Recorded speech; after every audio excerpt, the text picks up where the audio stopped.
So today we are going to study about the radiograph and the surface anatomy of the alimentary tract.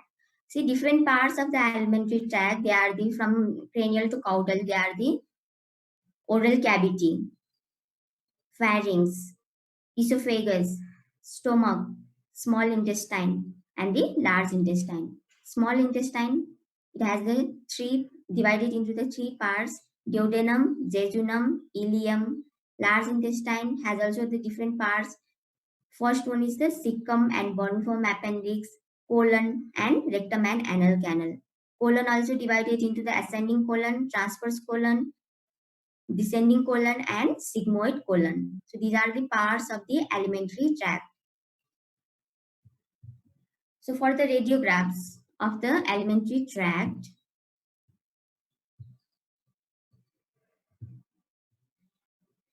it can be observed by the contrast medium. So we all know that radiograph can be taken by a plain radiograph and the contrast medium. So for the observations of the gastrointestinal tract, we use the contrast medium. And the contrast medium for the alimentary tract is the barium suspension. So with the help of the contrast medium, we can observe the shadow of the this alimentary tract. Okay, and the contrast medium for the alimentary tract is the barium suspension. It can be either a barium meal or the barium enema. Barium meal helps to see the shadow of the esophagus, stomach, and the small intestine, and barium meal helps to observe the shadows of the large intestine. Barium meal given orally and barium enema through the anus. The tube is inserted via the anus to admit the barium suspension to observe the large intestine. So radiograph for the esophagus, stomach, and the small intestine, it can be observed by the contrast medium, that is the barium meal, and barium meal can be prepared by the help of 125 grams of the barium sulfate powder to 180 millimeter of water. So how barium meal is prepared? By adding the 125 gram of barium sulfate with 180 milliliter of water. So via the barium meal is given orally, and we can observe the shadows of the esophagus, normally the constrictions, then the stomach, different parts of the stomach, fundus, body, and the pyloric region. And this is the dependent part. And this dependent part of the stomach is named as incisura angularis. Here, this is the lesser curvature, greater curvature of the stomach, lesser curvature of the stomach. Here, this is the black shadow. It is due to the fundus always filled with the air, so it appears as a black shadow. So here it is the fundus. What is the capacity of the fundus? What is the capacity of the fundus? Capacity of the air in the fundus? 50 ml. 50 ml. 50 ml.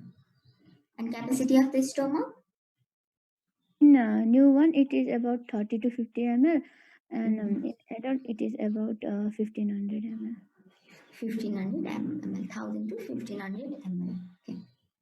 And here, this is the duodenal cap. See, this triangular bulb-like structure is called the duodenal cap, and it is present in normal anatomy. But in case of the disease conditions like the ulcer, gastric ulcer, peptic ulcer, it may be distorted. Duodenal cap. Here, this is the duodenal cap, and duodenal cap is seen in the first part or the proximal part of the duodenum. What are the different parts of the duodenum? Proximal, vertical, horizontal, and ascending. Horizontal and ascending. So in the proximal part of the duodenum, there is the presence of the duodenal cap or the duodenal ball, and it is it is found due to the evaginations of the pyloric part of the stomach. It is caused due to the evaginations of the pyloric part of the stomach. Pyloric part of the stomach. And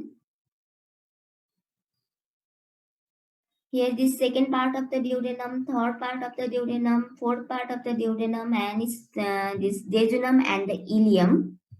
After the barium breeze, they appears like a feather.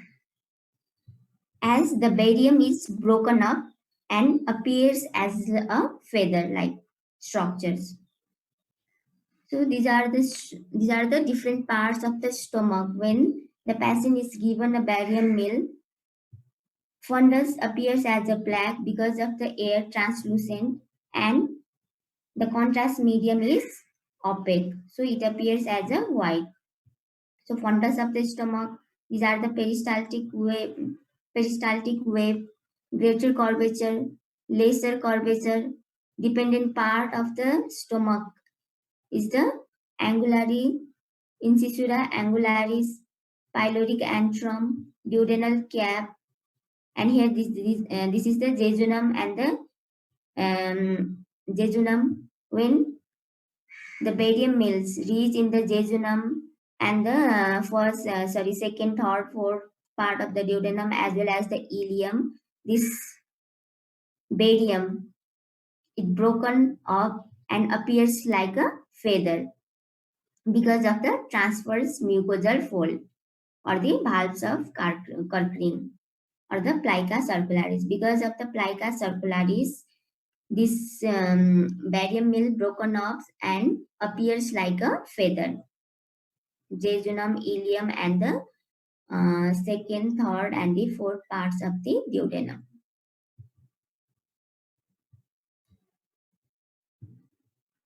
See, this is also the radiograph after giving the barium meal to the patient. Here, this is the fundus of the stomach.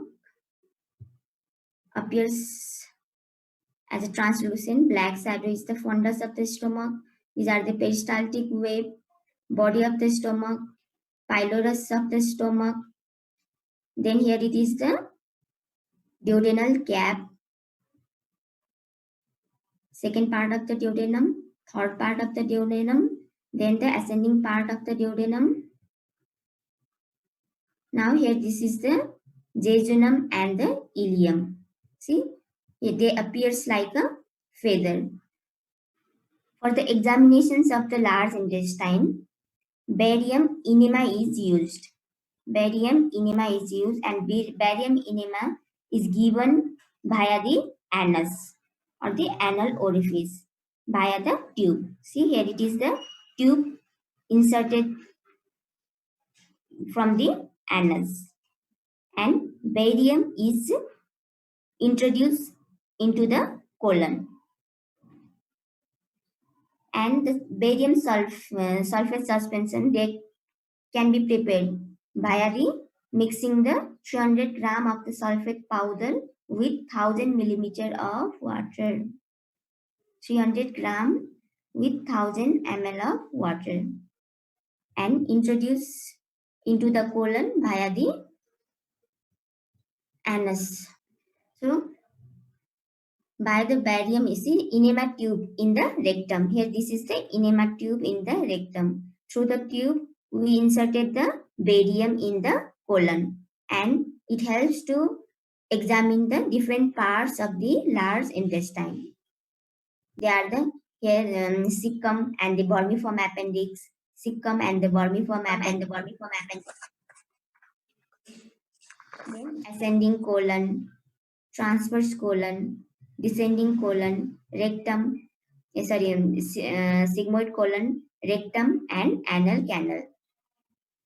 The junction of the ascending colon and the transverse colon is the hepatic flexure or right colic flexure. The junction of transverse colon and the descending colon is the splenic flexure or left colic flexure. Left colic flexure.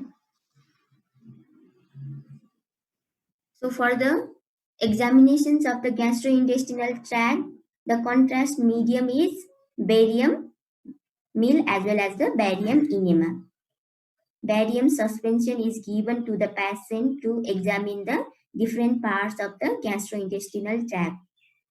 Esophagus, stomach, and the small intestine. They can be examined clearly via the barium meal, and barium meal is given orally, whereas for the observations of this large intestine, barium enema is used, and in the barium enema, the tube is inserted via the anus and barium suspension is introduced into the colon, and it helps to observe the different parts of the this large intestine.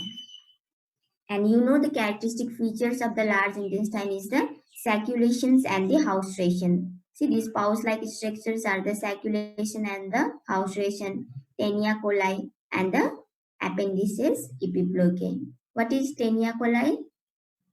Rosan, Taenia coli. What is Taenia coli, Rosan? My voice is audible or not? Yes, ma'am. Huh? Yes, ma'am. Where is Rosan? Rosan is absent. Okay, Yamuna, you tell me.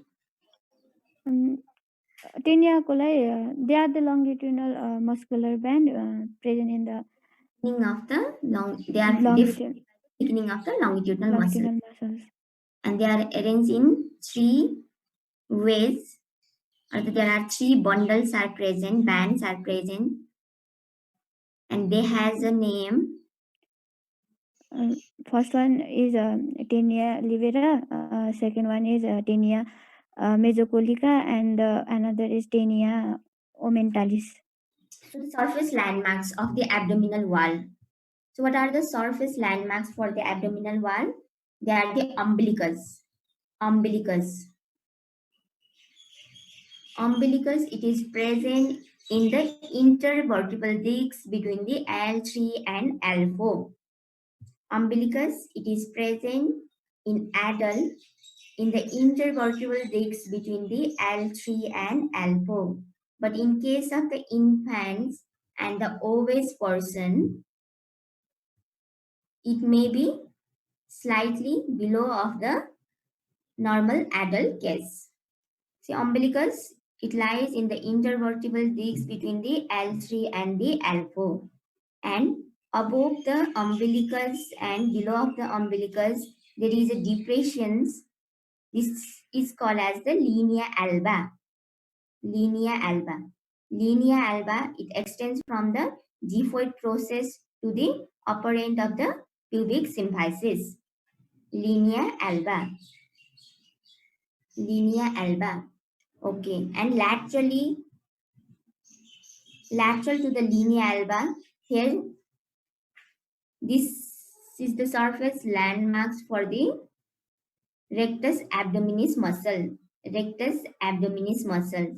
And in the lateral margin of the rectus abdominis muscles, it corresponds with the linea semilunaris.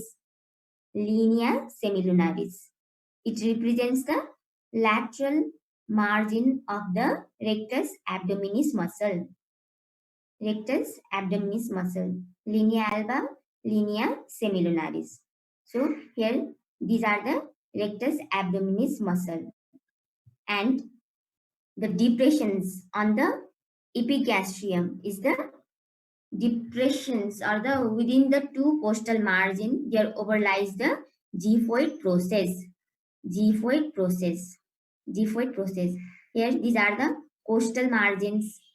All of you know that how costal margin is formed, And here this is the anterior superior iliac spine. From the anterior superior iliac spine to the pubic symphysis, this is called as the fold of the groin, overlies by the inguinal canal, as well as the inguinal ligament also there. Inguinal canal as well as the inguinal ligament. Iliac crest, anterior superior iliac spine, fold of the groin. This fold of the groin is the demarcations for the above is the abdomen, below is the thigh. Fold of the groin. All we know that the abdomen, it is divided into the 4 quadrant by the vertical lines and the horizontal lines, which is passes through the umbilicus.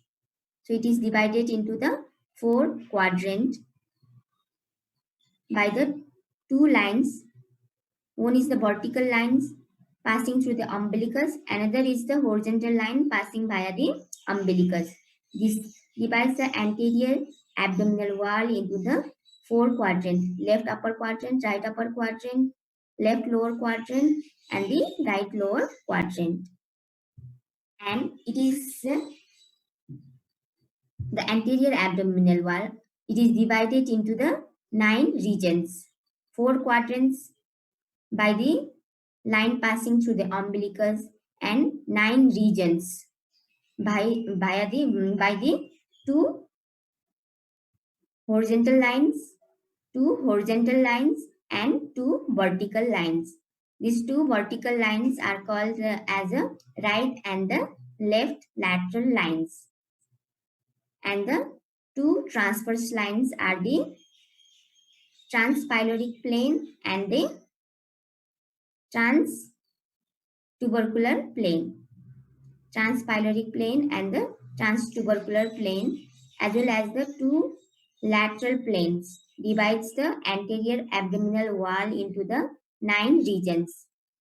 And the 9 regions are named on the left side from above downwards. They are the left hypogastrium, left lumbar, and the left iliac fossa.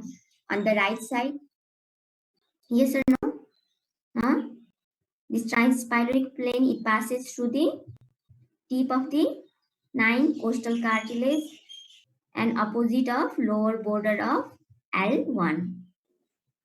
Opposite of lower border of, or the lower border of L1. Okay. Then transtubercular plane, it passes through the tubercles of the iliac crest, lies opposite of upper border of L5. Upper border of L5. And 2 lateral planes, they are passing via the inguinal, mid-inguinal point. Mid-inguinal point. And it crosses the tip of the 9 costal cartilage and reaches to the midpoint of clavicle. Midpoint of the clavicle. What is mid-inguinal point? Mid-inguinal point. See, these things we have studied while we were studying about the stomach. So what is mid-inguinal point? Raksha. Mid-inguinal point. There is a midpoint of the inguinal ligament. Point between Anterior superior iliac spine and anterior iliac spine and pubic symphysis. Pubic symphysis. Yes. And what is midpoint of the inguinal ligament? Point between anterior superior spine and pubic tubercle. Pubic tubercle. That is the midpoint of the inguinal ligament. You know, inguinal ligament, it extends from the anterior superior iliac spine to the pubic tubercle, attachment of the inguinal ligament. Yes. So one is the transpyloric plane. It passes through the tip of the 9 costal cartilage. It lies opposite of the lower border of the L1, and the transtubercular plane passing via the tubercle of the iliac crest lies opposite of the upper border of the L5. And there is another plane also in between the transpyloric plane and the transtubercular plane. That plane is the subcostal plane. See here, this is the subcostal plane, and this subcostal plane, it passes through the most dependent part of the 10th rib. 10th rib. which lies opposite of upper border of L3. It passes through the upper border of the L3 and passing via the 10th rib. 10th rib. Subcoastal plain. So you know the subcoastal plain, transpyloric plain, transtubercular. Now what is the surface anatomy for the stomach? Surface anatomy for the stomach. First you have to draw a line or the midline, median line. So take a point. Take a point 2.5 centimeter to the left of the median plane. Take a point 25 centimeter away from the left median plane. Left median plane, which lies opposite of the left 7 costal cartilage. So this point, take a point 25 centimeter away from the median plane to the left costal cartilage, left 7th costal cartilage. So one point is here, another point, second point, 1.2 centimeter to the right of the median plane in the transpyloric plane. See, at the level of the transpyloric plane, take a point 1.2 centimeter away from the median plane on the right side. So first point, it represents the cardiac orifice. Second point, it represents the pyloric orifice. So at those points, take a two parallel lines. Draw two parallel lines 2 centimeter having the 2 centimeter diameter. So from these points, now draw the outlines of the stomach. From the right lines joins and it forms the lesser curvature, left lines, and on the right side, on the left sides, it forms the greater curvatures of the stomach. So for the surface anatomy of the stomach, we should take the 2 points. One point is for the pyloric orifice, which is 1.2 centimeter away from the median plane on the right side in the transpyloric plane. Another is 2.5 centimeter to the left of the median plane on the left 7 costal cartilage. So via these points, you can draw the outline of the stomach. Greater curvature, lesser curvature, and the fundus of the stomach body as well as the pyloric part of the stomach. And the fundus of the stomach, it may reach up to the left fifth intercostal space. Left fifth intercostal space. Now the duodenum. We know that the duodenum, it has the 4 parts: first part, second part, third part, and the fourth part. For the first part of the duodenum, that is the point at the pyloric orifice. And another point for the first part of the duodenum is 2.5 centimeter away from the pyloric orifice. Take a point 2.5 centimeter away from the pyloric orifice in the transpyloric plane. So draw the outlines of the first part of the duodenum, and the first part of the duodenum, it moves upwards on the right side. Then it turns downwards. And it is clear for you? For the duodenum, first part of the duodenum, first point is at the pyloric orifice. You know how to take the points for the pyloric orifice.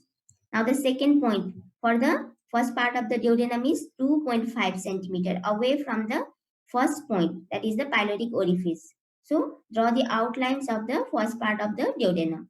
Now for the second part of the duodenum. First point for the second part of the duodenum is the last point of the first part of the duodenum. That is the 2.5 centimeter away from the pyloric orifice in the transpyloric plane. Then Another point for the second part of the duodenum is it is in the soft coastal plain. Soft coastal plain. Take a point. Take a point in the soft coastal plain which lies below of the first point. So draw the outlines of the second part of the duodenum. Second part of the duodenum. And the third part of the duodenum, it extends from the second point of the third part of the duodenum to the abdominal aorta. It also lies in the soft coastal plain. Now for the fourth part, the last point is the duodenojejunal flexure, and the duodenojejunal flexure, it lies 1.2 centimeter distal to the transpyloric orifice, transpyloric plane, 2.5 centimeter to the left of the medial plane. So draw the outlines of the first part, second part, third part, and the fourth part of the duodenum. And for the jejunum and the ileum, first point is the duodenojejunal flexure. You know where it lies? It lies 1.2 centimeter below of the transpyloric plane and 2.5 centimeter to the left of the median plane. Another point is the junctions, at the junction of the right lateral plane and the transtubercular plane. Right lateral plane and the transtubercular plane. So last point is at the right lateral plane and the junctions of the right lateral plane and the transtubercular plane. First point is at the duodenojejunal flexure. So from this point, draw the outlines of the jejunum and the ileum around the umbilical region. Here this is the umbilical region as well as the upper part of the hypogastrium. Draw the outlines of the jejunum and the ileum. You know where is the umbilicus? What is the landmarks for the umbilicus? It lies in between the intervertebral discs between L3 and L4 in adult. You know the surface anatomy or the landmarks of the this anterior superior iliac spine, right anterior superior iliac spine. Take a imaginary line connecting the umbilicus and the right anterior superior iliac spines, divide into the medial 2/3 and the lateral 1/3, and the junction is called as the McBurney's point. So surface anatomy of the McBurney's point. Can you tell? Huh? McBurney's point, surface anatomy of the McBurney's point. You have to take the point. One point is at the umbilicus, other is at the right anterior superior iliac spine. Draw an imaginary line, divide into the medial 2/3 and the lateral 1/3, and the junction indicates the McBurney's point, where there is a maximum tenderness during appendicitis. Then, at the junction of the for the surface anatomy of the ileocholic orifice, you have to take a point at the junction of the right lateral plane and the transtubercular plane. Right lateral plane and the transtubercular plane. This point indicates the ileocholic orifice or the ileocecal orifice. Ileocecal orifice. Ileocecal orifice. Then 2 centimeter distal to the ileocecal orifice. Here, this point represents the appendicular orifice. Appendicular orifice. At the junctions of the right lateral plane and the transtubercular plane, it is the surface anatomy for the ileocecal orifice. 2 centimeter distal to the ileocecal orifice is the points. If we take the points 2 centimeter distal to the ileocecal orifice, that point indicates the base of the appendix or the appendicular orifice. Appendicular orifice. And in between the junction of the, we know that the junctions of the thigh and the abdomen is the fold of the groin. Fold of the groin. So here these are the fold of the groin, which divides the anterior abdominal wall from the thigh. Junction of the anterior abdominal wall and the thigh is the fold of the groin. So this fold of the groin in the area in between the fold of the groin, transtubercular plane, and the right lateral plane. Here this is the right iliac fossa. Here it is the right iliac fossa. In this fossa, draw the outlines of the cecum. Draw the outlines of the cecum. All of we know that the anatomical positions of the normal anatomical position of cecum, it is in the right iliac fossa. It is in the right iliac fossa. And this transtubercular plane is the demarcation point for the cecum and the ascending colon. Ascending colon. Here the on the right iliac fossa is the cecum and the part of the intestine which lies above the transtubercular plane on the right lumbar region. Here this is the right lumbar region. Yes or no?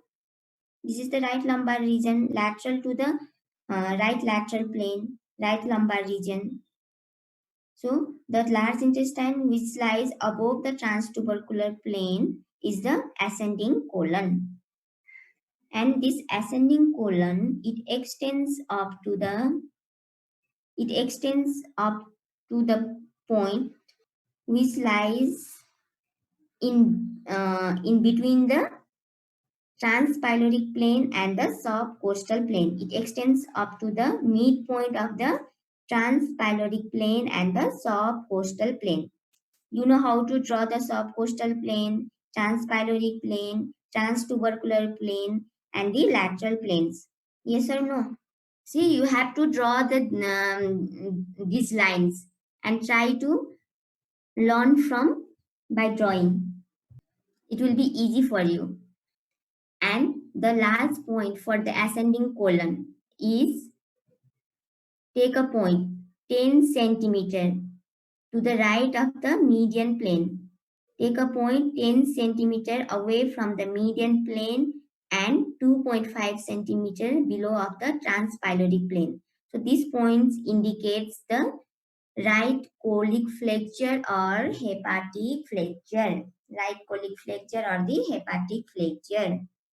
And for the left splenic flexure, take a point 10 centimeter away from the 10 centimeter away from the median plane on the left side and 2.5 centimeter above the transpyloric plane. For the right colic flexure, 2.5 centimeter distal. For the left colic flexure, 2.5 centimeter above to the transpyloric plane and 10 centimeter away from the median plane on the left side. So draw the outlines of the ascending colon, transverse colon, descending colon, sigmoid colon, rectum and anal canal. And see, on the right iliac fossa lies the cecum. In the right lateral plane, right lumbar region is the ascending colon. Ascending colon. So how to demarcate the ascending and the cecum? Via this transtubercular plane. Transtubercular plane is the junction of the ascending colon and the cecum. At the intersections of the right lateral plane and this transtubercular plane, it indicates the ileocecal orifice. Ileocecal orifice. 2 centimeter distal to the ileocecal orifice on the posterior medial wall of the cecum. It indicates the appendicular orifice or the base of appendix. You know what is the surface anatomy for the McBurney's point. Ascending colon, it lies in the right lumbar region. Descending colon, its location is in the left lumbar region. Sigmoid colon, it passes by the left iliac fossa. And for the right colic flexure and the left colic flexure, see the right colic flexure, it lies below of the transpyloric plane and the left colic flexure, it lies above of the transpyloric plane. So how to take the points for the right colic flexure and the left colic flexure. For the right colic flexure, take a point 10 centimeter away from the median line. Median line, take a point 10 centimeter far away from the median line on the right side, 2.5 centimeter distal to the transpyloric plane. For the splenic flexion, 10 centimeter to the left side but above the transpyloric plane, 2.5 centimeter above the transpyloric plane. Cardiac orifice, it lies at the level of the 7th costal cartilage. And what is the vertebral level? Vertebral level for the pyloric orifice? Lower border of L1. Lower border of L1. In the lower border of the L1, it passes the pyloric orifice, not the cardiac orifice. 11 thoracic vertebra. Cardiac orifice, na? T11. T11, yes. It lies opposite of the 11th thoracic vertebra, yes. Thank you. Thank you, ma'am. We try to practice this the surface markings of the abdominal organs by drawing these regions. So it will help you and it will be easy also. Okay. Okay. Any questions? To examine the GIT, barium meal as well as the barium enema is used. These are the contrast medium. For the chest X-ray, we do not give the external source to visualize the lungs as well as the heart. But for the examinations of the GIT, we give the fluid, and that fluid is a contrast medium, is a barium suspension. Megacolon, volvulus, congenital megacolon or the Hirschsprung disease. Huh? Yes or no? No, ma'am. Huh? No. Yes or no? In physiology, did you study about the Hirschsprung disease or the congenital megacolon? See, what is volvulus? Volvulus. When the sigmoid colon is unusually long, then it is suspended by a short mesocolon. It has to be suspended by a short mesocolon. So at that time, it undergoes this long sigmoid colon. It undergoes twisting. It undergoes the twisting, which produces the strangulations of its blood supply. Because of that reason, peristalsis ceased and the colon become distended, causing the intestinal obstruction. This phenomenon is called as a volvulus. Volvulus means when the sigmoid colon it becomes unusually long and it has to be suspended by a short sigmoid mesocolon. At that time, there is a twisting of the sigmoid colon, and there is also the strangulations, which produces the strangulations of its blood supply. Because of that reason, peristalsis ceases and sigmoid columns it hugely distended, which produces the intestinal obstructions, and this phenomenon is known as the volvulus. Okay? Huh? Clear? Yes, ma'am. Okay. And congenital megacolon or the Hirschsprung disease, as IRSCS SPRUNG apostrophe S. Congenital megacolon or the Hirschsprung disease. This is the congenital anomalies, okay? Or congenital megacolon is the congenital anomalies. In this case, the colon remains as an aperistaltic zone because of the absence of the nerve cells in the meningeal and the submucosal plexus. This produces the obstructions of the large gourd. So what is congenital megacolon? There is a congenital agenesis of the nerve cells in the meningeal and the Meissner plexus. Because of these reasons, the colon becomes aperistaltic. There is no movement, and this condition is known as the congenital megacolon or the Hirschsprung disease, which results the obstructions of the large intestine. Clear? Huh? Hirschsprung disease or the congenital megacolon, volvulus, Meckel's diverticulum, gastroschisis. Example ectocephalus or the omphalocele. These all are the congenital anomalies, except the volvulus. Volvulus, it is a applied anatomy. Huh? Do you want to ask me any questions? From the next class onwards, Neeraj sir will come. Okay, thank you. Thank you, ma'am. Thank you, ma'am. Thank you, ma'am.